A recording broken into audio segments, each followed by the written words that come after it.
Hello, everyone. It's Ryan again at Dark Winter Moon in Boston, and I've been doing a lot of interviews with other folks about their journeys with their own deities, and I thought, well, why don't I do one about mine? So today I'm going to be talking to everyone about what it's like to work with Apollo. So how about we get started?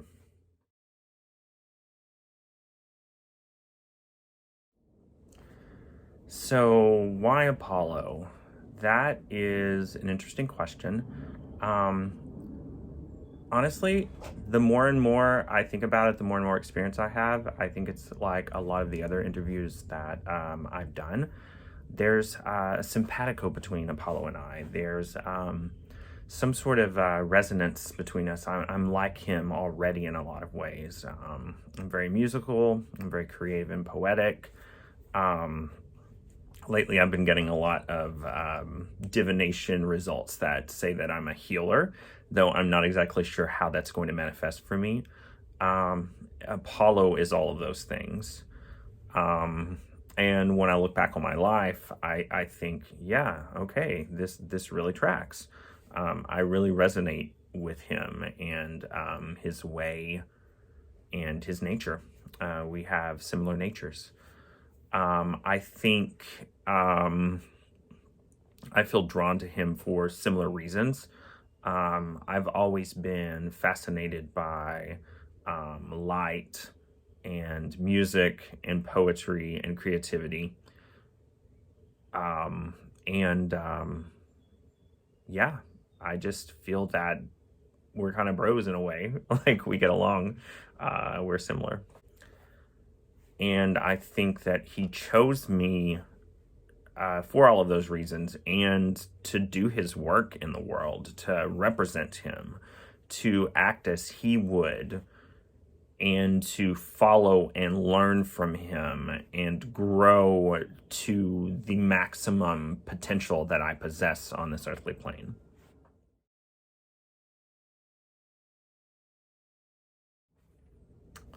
What's it like to form a relationship with Apollo? Well, Apollo is in some ways, a very deliberate and formal god. So it seems like with me, if I look back on my relationship with him, there were steps I had to follow to grow in that relationship with him. Um, I had to, in some ways, pass certain tests, and I don't think that that is him lording it over. I think in some ways the gods are bound by certain rules of engagement that maybe they've agreed upon and also that fit their nature. And in his case, it's a matter of I've had to go through steps. An example is that I first started having dreams with him, and when I meditated and tried to approach him, I got very much like this feeling of, why aren't you talking to me? And so I was a little confused. I was like, well, you came to me in dreams, so what should I do? He's like, well, I don't know. So it wasn't until that I talked to a wise, older and experienced mentor witch that he said to me, well, honey, he's made the first move. It's your turn. He's like, take him out to dinner, get an altar, set it up to him, put things on it that you think that he would like. And so I did that. I went home and I gathered some things and I created an altar to him. And once I did that, it was like I had crossed a threshold with him. And then I could communicate with him and get feedback and information from him about what I should do to pursue a relationship with him. And Apollo is also a very kind god, I've found. Very patient, if sometimes a bit aloof. And so that's been good for me because at some parts of my journey with him, it has taken me a while to figure out what I should do next. Now that I've been working with him for years, though, sometimes when I have a question and I start to sit down to meditate, that question's answered before I even have a chance to go into the meditative state, just because I've formed such a quick and easy relationship with him at this point.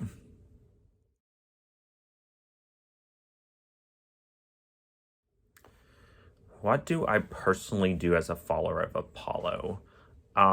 Well, I do a lot. I generally meditate to him every day. I believe meditation is the basis of any practice, whether it's deistic or not. And when I meditate to him, I usually commune with him, ask him questions. A lot of times, because he's an oracular god, a god of divination, I'll pull a tarot card or even pull a rune.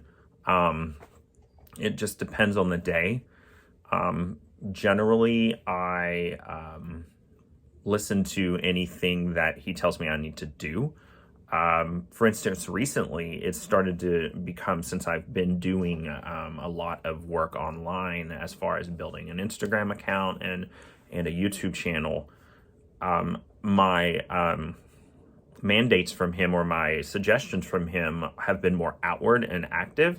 For instance, I recently had someone contact me that was interested in learning about how to be a priest of Apollo. And I helped them get started on that journey. And when I asked him, Apollo, what I should do as regards to this person, he was like, help him. And so I did. A lot of it is celebrating the cycles of the seasons. I have noticed with Apollo that it'll probably be obvious once I say it, that in the winter a lot, his power diminishes. So it's not that he goes away completely, but I'm often left to do my own explorations as far as self-work, shadow work, that sort of thing. One of the other things I do is I maintain an altar to him fairly constantly, and I'll throw up a picture of that if you haven't seen it here in a moment. And I also, traditionally, when I was part of a group, I would serve as his mouthpiece in some ways. Often for rituals in my community back in Arkansas, I would aspect for him. And what that means is I would invite him into my body and allow him to speak through me and give his wisdom and guidance to everyone in our circle. So I do often do that. And there are certain rituals around personal rituals with him that I have developed that involve that help me get into that process of being able to speak for him.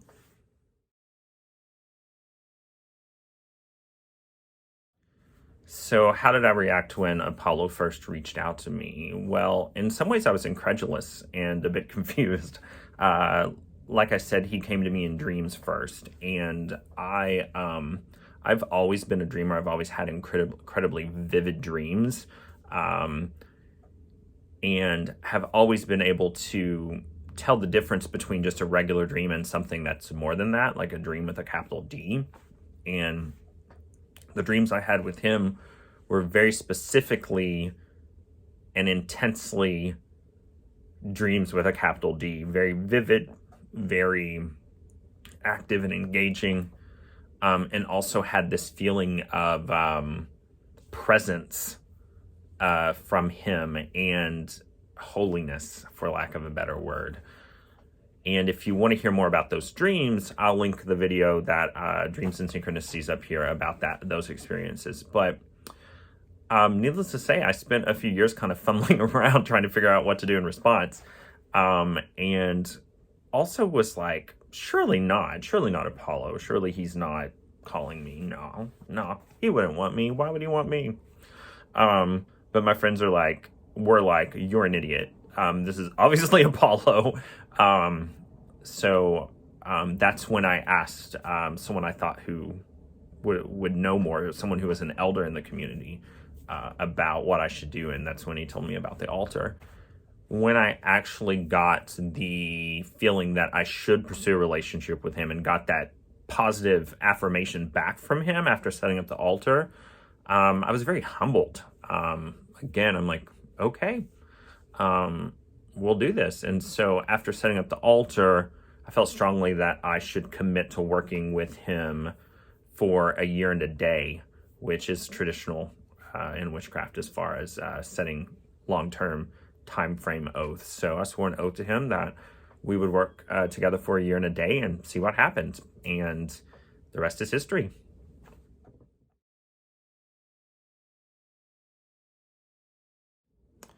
What is the most rewarding factor about working with Apollo? I would say gaining access to his wisdom, which has grown in me the more I've worked with him. And that's this feeling of openness and connection, this ability to communicate and talk with each other, with other people, and especially when I'm doing divination for them, to connect with them on a deep intuitive level and really put them on the path that's most beneficial for them, and answer their questions and give them true help and guidance. I think that's one of the most rewarding factors about working with Apollo. Additionally, just the feeling of being connected to something greater than myself, something wiser and older and in many ways stronger. And that's by no means to diminish my own personal power, but just that feeling of knowing in some ways I'm not alone, that I always have guidance and power that I can turn to. That's been so rewarding. Let's see, what is the least rewarding? That's really hard to say because there's very few drawbacks. I think one of the things that I've always found disappointing for me personally is when I am serving as his mouthpiece, when I am aspecting him and allowing him to speak through me and help those around me in my community. I don't get to experience him as they do. He's in me, I feel him, yet I don't get to talk to him in the same way as if he's right in front of me. And when I'm aspecting him for others, they get the benefit of his presence as if he were another separate person. And yeah, and I guess the other, slight drawback is the more I develop a relationship with him, there's certain things that I have less say about in a certain way. I'm always willing to do what he asked me to do. And I also feel like if it was something that I was incredibly uncomfortable with, first of all, I don't think he would ever ask me to do that, something I was incredibly uncomfortable with. But even if he did, I feel like that I could probably negotiate with him.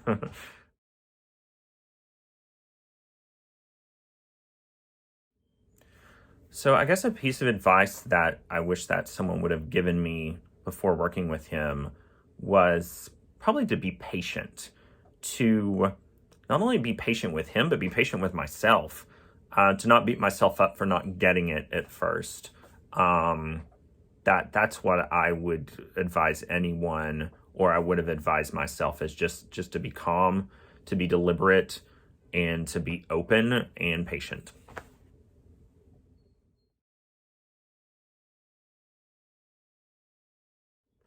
So yeah, I would love to say that I am just so deeply grateful to work with Apollo and to continue this wonderful path of self-development and self-growth with him.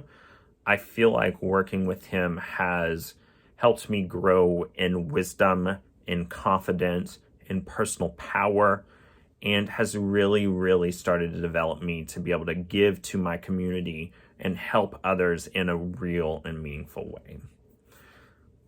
So there you have it. Thank you all, as always, for watching. I appreciate any comments, any questions. If you want to DM me directly on Instagram, please feel free to do so. I'm at dark.winter.moon, or you can comment below. I always appreciate that as well. I always read and reply to all the comments. And again, thank you so much for joining me yet again for this. And as always, blessed be. Have a wonderful weekend, and I love you all.